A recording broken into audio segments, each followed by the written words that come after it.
Em nome do Pai, do Filho e do Espírito Santo. Amém. Salve Maria. Meus queridos irmãos e irmãs, estamos aqui para tratar de um assunto muito importante para nós e para a Santa Igreja Católica. Os protestantes nos atacam diariamente dizendo que nós somos adoradores de imagem e que nós produzimos as imagens com o intuito de adorá-las. Isso é uma grande mentira. Eu também gostaria de perguntar a vocês, será que Deus mandou fazer imagens? Deus proibiu todo e qualquer tipo de imagens? Será verdade que a gente pode venerar imagens? As imagens que Deus proibiu eram imagens sacras ou eram imagens de ídolos? O nosso intuito aqui de gravar esse vídeo é justamente isso. É passar para vocês a verdade que os protestantes destroem e transformam em mentira. O que eu quero dizer aqui para vocês é que Deus não proibiu todo e qualquer tipo de imagem de escultura, porque a nossa fé católica, ela certifica isso. Nós católicos, nós temos 3 pilares que nos sustentam na verdade.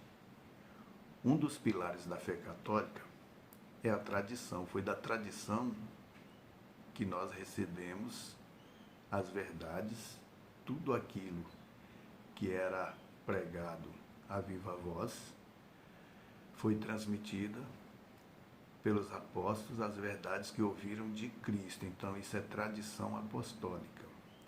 Temos também o magistério da Santa Igreja e temos as próprias escrituras também que nos confirmam na verdade. Se Deus nos disse que para destruir qualquer ameaça, para elucidar qualquer dúvida, nós precisamos de 3 testemunhas, então a igreja ela tem 3 para confirmar a verdade: tradição, magistério e escritura. Então é nisso que a gente se apega.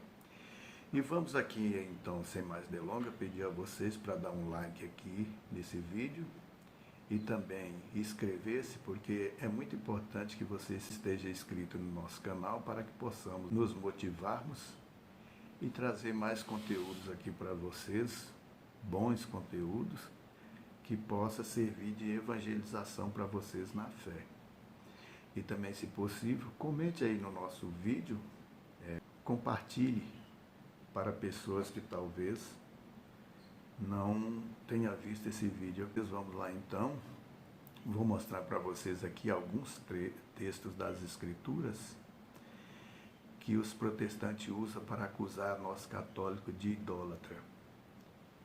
E esse texto é um texto de Êxodo, que é figurinha carimbada, é praticamente o que eles usam para tirar da Igreja Católica aqueles católicos que são mornos ou frios na fé. Aqueles católicos que vai à igreja só em véspera de batizado, em casamento, ou de vez em quando aos domingos, numa missa. Isso não é ser católico, entendeu? Então, às vezes, essas pessoas, ou aquelas que frequentam, mas são meio fracas na fé, então são os frios. E também os mornos, né, que acham que está, mas não são católicos. E para a gente abrasar, a gente tem que conhecer verdadeiramente a doutrina católica e a doutrina de Cristo. A Igreja Católica é a Igreja de Cristo, a única. Não existe outra igreja que não a católica. Cristo fez sua única igreja e deixou no mundo na mão dos apóstolos para dar a continuidade ao seu evangelho. Disse: ide pregai o evangelho a toda criatura. Deus mandou os apóstolos e os discípulos, que os apóstolos fez discípulos, para pregar a criatura dentro da igreja. Não mandou a criatura pegar uma Bíblia e sair batendo nas praças e falando alto, iludindo o povo. A criatura não pode pregar para a criatura, porque ela não entende.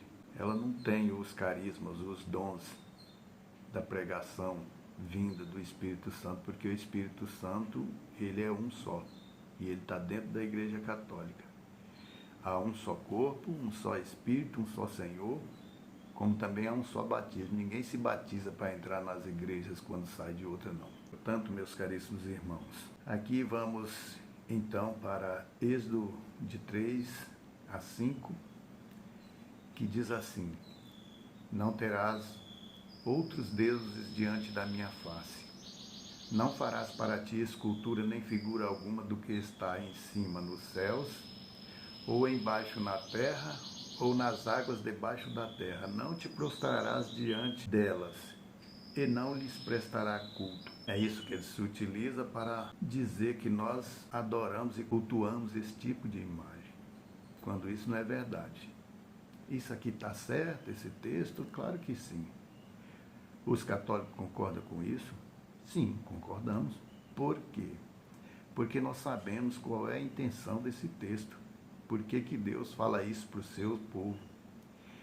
Na verdade, Deus está recomendando o povo de Israel a não se misturar, não entrar em acordo com esse povo em termos de religião, ou se possível em nada, porque ele é um povo escolhido de Deus, recebeu de Deus a herança da terra prometida. Então, o que é que eles iam encontrar lá nessa terra? Iam encontrar um povo idólatra, que não conhecia realmente o verdadeiro Deus, o Deus de Israel. O Deus dele era o Deus inventado. Então, isso que Deus está proibindo. Neste caso, eles faziam para si deuses de coisas que achavam em cima nos céus ou embaixo sobre a terra ou nas águas embaixo da terra. Aí vou colocar aqui alguns exemplos que combinam certinho com a reprimenda que Deus faz nas Escrituras, associadas a esses deuses, né? Na mitologia egípcia, isso era comum.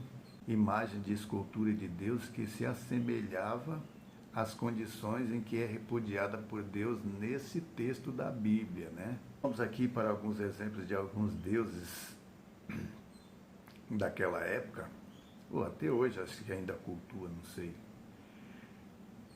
Tinha um deus de nome Ra, Horus, que deve ser o mesmo deus pagão de nome Sacaris. São esses deuses esculpidos em forma de falcão, ou seja, um corpo de homem com a cabeça de falcão. É um deus pagão, e um deus pagão também chamado Tote, tinha a mesma forma de um pássaro íbis. Esses são alguns exemplos, são basicamente exemplos encontrados de figura e imagem de Deus que estão acima no céu. Então, o pássaro sobrevoa, então está acima de nós, então está próximo aos céus. Encontramos também o exemplo de um deus pagão chamado Anubis, representa a mumificação, ou seja, faz a menção da vida após a morte, tem a forma de um cão, um chacal. O corpo de homem com a cabeça revestida em forma de um chacal, que é um animal que vive em toca, debaixo da terra e que fuça na terra. Então, é um exemplo de uma imagem de um ser que vive debaixo da terra. Tinha uma deusa chamada Satis, era a deusa protetora do rei Faraó. Essa imagem se parecia com um antílope, então é um animal que anda em cima da terra. Mais uma imagem de um deus pagão cultuada pelos egípcios, chamada Apis. Como também encontramos Epo, eram deuses que representavam a fertilidade, tinha corpo de homem e a cabeça de um boi. Então também é animal que anda na terra. Já Astete, e esse era protetor das residências, tinha corpo humano com cabeça em forma de um gato. Esses deuses representavam a imagem de escultura de seres que viviam na terra ou embaixo da terra, proibidas por Deus. Vamos pegar aqui agora uns exemplos de deuses que viviam debaixo das águas, sobre as águas, no qual Deus reprime, naquele texto que foi lido de Êxodo 20, do 3 ao 5, que não farás para ti imagens de seres sobre as águas, debaixo das águas. Então nós temos um Deus aqui chamado Sabeque, era um deus pagão associado a Ra. E aí se uniram e transformaram-se em Sabeque-Ré. Tinha uma forma de um crocodilo, que é um animal que vive mais debaixo da água, mas também na terra, né? Temos também uma deusa pagã que protegia as mulheres, também era a deusa da fertilidade e tinha a aparência de um hipopótamo. Esse animal também vive debaixo da água, sobre as águas, na terra. Essas são as formas de imagem que Deus repreende, abomina e proíbe tanto para a adoração como para a escultura delas, e que eram próprias de uso do povo egípcio, aquele povo que os israelitas iriam encontrar quando chegasse e tomasse posse da terra prometida, a herança de Deus. Aqui, para elucidar essas falácias acusatórias dos falsos evangélicos, os protestantes, aqueles que nos acusam de tudo, aquele que apedreja a igreja de Cristo, e apedreja também a Cristo, porque está falando mal da igreja de Cristo, é dele que está falando, porque foi ele que criou a igreja. Se a doutrina é má para eles, então Jesus não soube criar uma doutrina. Já nós católicos acreditamos ao contrário, porque nós temos a verdadeira fé. Tem uma passagem de Ezequiel aqui que fala realmente desses deuses que Deus abomina na passagem lá de Êxodo, né? Ezequiel, capítulo 8, versículo do 9 ao 10. Diz assim: aproxima-te, diz ele, e contempla as horríveis abominações a que se entrega aqui. Fui até ali para olhar e enxerguei aí toda espécie de imagens de répteis, de animais imundos, e pintados em volta da parede todos os ídolos da casa de Israel. É esse tipo de gente que Deus não quer que o povo dele se aproxima, e esse tipo de imagem que Deus não quer que os israelitas façam e colocam em suas casas.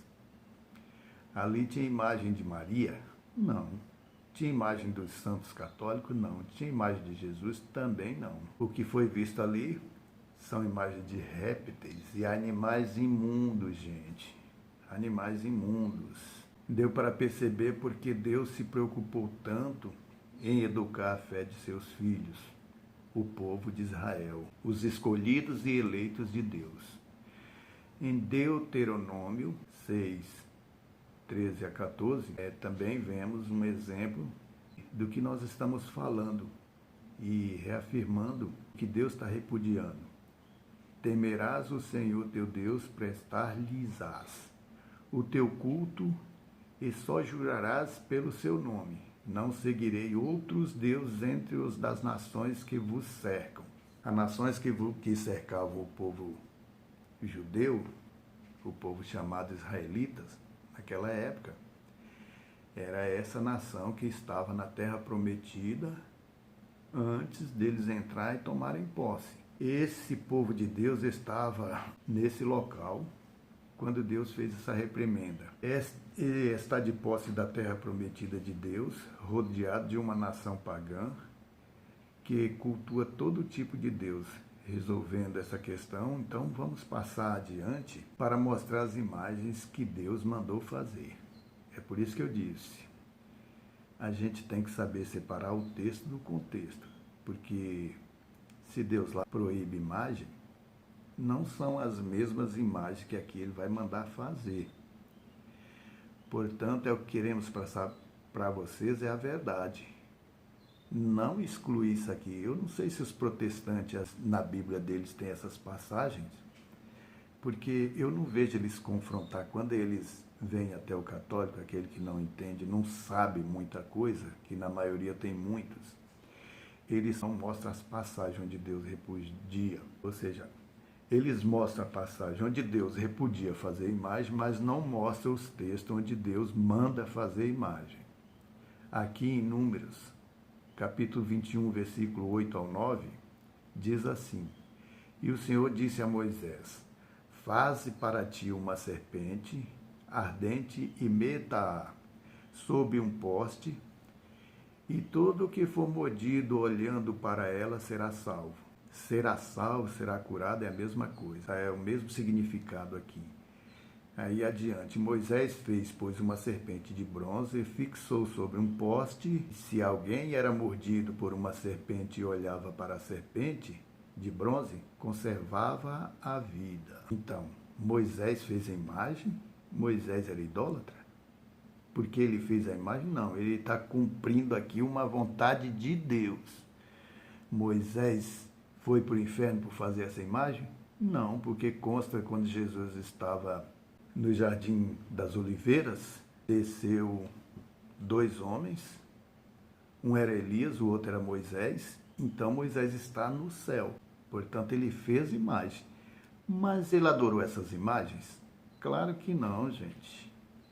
Essa imagem Deus usava para fazer um bem ao homem. Depois, a gente pode também estar explicando por que o rei Ezequias destruiu essa imagem.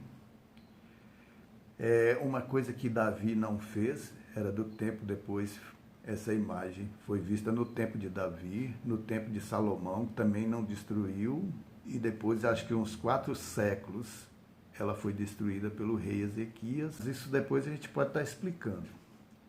E Jesus até se referiu como sendo uma figura da crucificação. Jesus se compara a essa serpente que foi levantada no deserto. Aqui em São João, versículo 3,14, está assim: como Moisés levantou a serpente no deserto, assim deve ser levantado o Filho do Homem, para que todo homem que nele crê tenha a vida eterna. Então, Jesus aqui está comparando aquela serpente que foi levantada ali no deserto para o bem do homem, para a cura do povo que era mordido pela serpente. A serpente é símbolo do pecado, a serpente que iludiu a mulher, e pela mulher o pecado entrou no mundo. Então Jesus está se comparando, ele pregado na cruz, com aquela serpente que foi levantada no deserto. Os falsos crentes, no entanto, detestam a cruz, assim como Satanás também detesta, né? Então vejamos o que a Escritura diz em Coríntios, capítulo 1, versículo 23.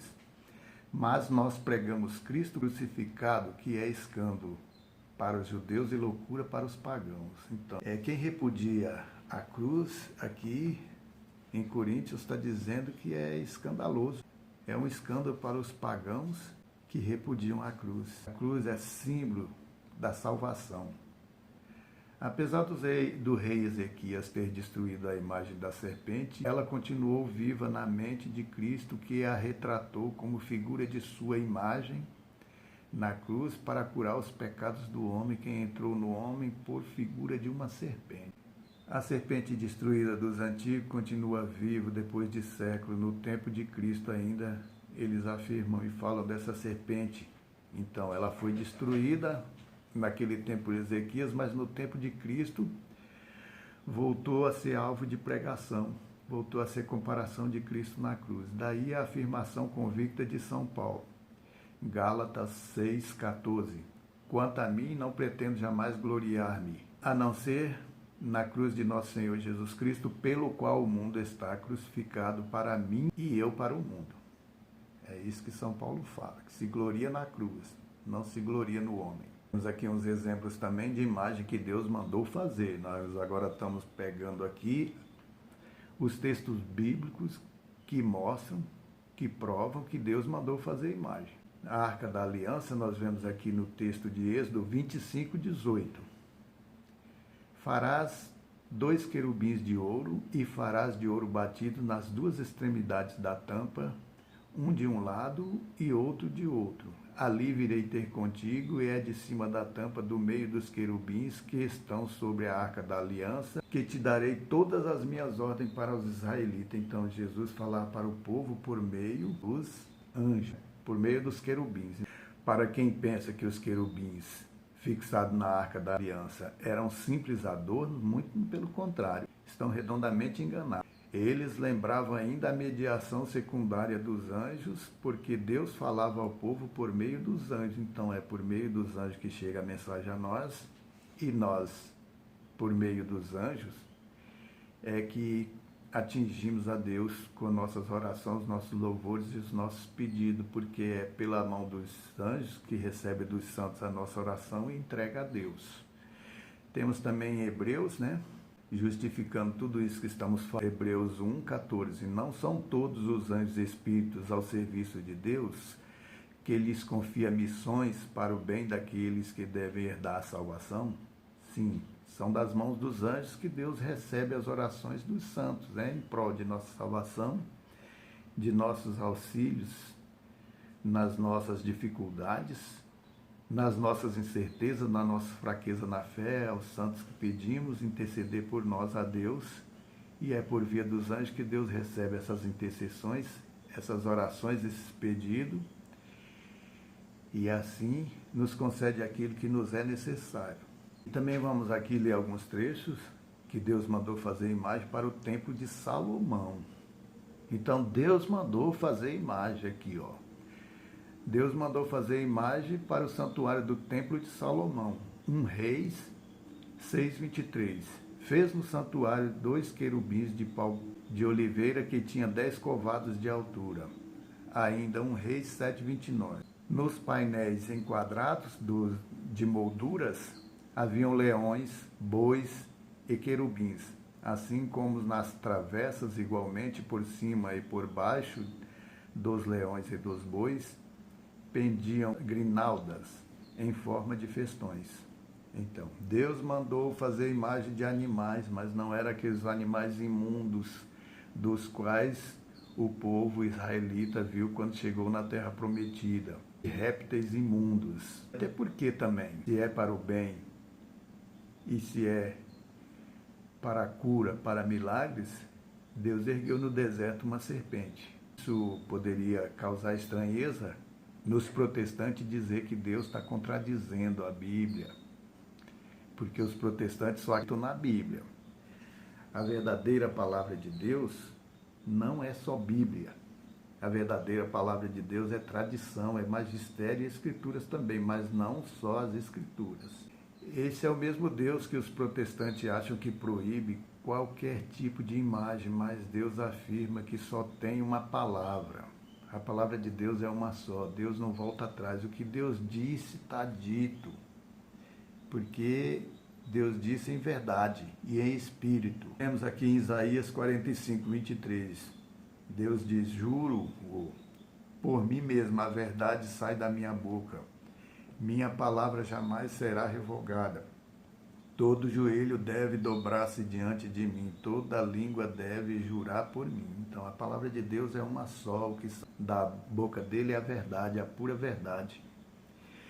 Então, meus caros protestantes, eu tenho familiares protestantes, mas tem uns protestantes que são mais enviesados do que outros. Pega a Bíblia e aí tiram da Bíblia aquele texto que eles querem para denegrir a imagem do outro, não para fazer o bem, para atacar às vezes. E aí sai dizendo em praça pública, em voz alta, que os católicos são hereges, a Igreja Católica é a nova Babilônia, é a Babilônia do Antigo Testamento. Então, por que acontece isso? Porque os protestantes não têm a verdadeira interpretação da Bíblia. Outro dia eu vi um vídeo de um tal do Rodrigo Silva aí, cara que se diz ser geólogo, ser não sei o quê, e o cara dizendo que Jesus Cristo é o mesmo arcanjo Gabriel. Olha só que infâmia, olha só no que esse povo acredita, olha onde eles vão achar interpretação. Os protestantes não conhecem a Bíblia, não conhecem a palavra da Bíblia, eles conhecem a interpretação de Lutero, que disse que todo mundo tem o direito de interpretar as Escrituras. Isso chamou-se livre-arbítrio. E por isso que acontece essa insanidade de todo mundo estar criando igreja aí. Mas agora eu pergunto a você, vá lá nas Escrituras e apanhe para mim um versículo, um texto que diz que Deus, em sua infinita misericórdia, clamou ao povo que fundasse igrejas. Eu gostaria de saber dos protestantes isso, porque nós católicos temos certeza que não. Deus não mandou fazer igreja nenhuma, porque a única igreja que ele mandou fazer foi ele mesmo que fez. Ele não mandou, ele fez. A Igreja Católica, Apostólica e Romana. ele fez a igreja com o seu próprio sangue na cruz, porque ele mesmo diz: marido, amai as suas esposas como Jesus ama a sua igreja, e por ela derramou o seu sangue. Que é para a mulher não deixar o homem, assim como o homem não separar-se da igreja também, que é a esposa de Jesus Cristo. Portanto, meus irmãos, aqui, por enquanto é só isso. A gente vai depois pegar um outro assunto e trazer aqui para vocês. Espero que não esqueça de deixar aí o seu like, de se inscrever, se compartilhar esse vídeo, se quiser comentar. A gente está aqui à inteira disposição para responder a todos. No mais, é isso aí. Muito obrigado. Desculpe aí os erros, é o primeiro vídeo. Desculpe aí o nosso nervosismo. Salve Maria. Em nome do Pai, do Filho e do Espírito Santo. Amém.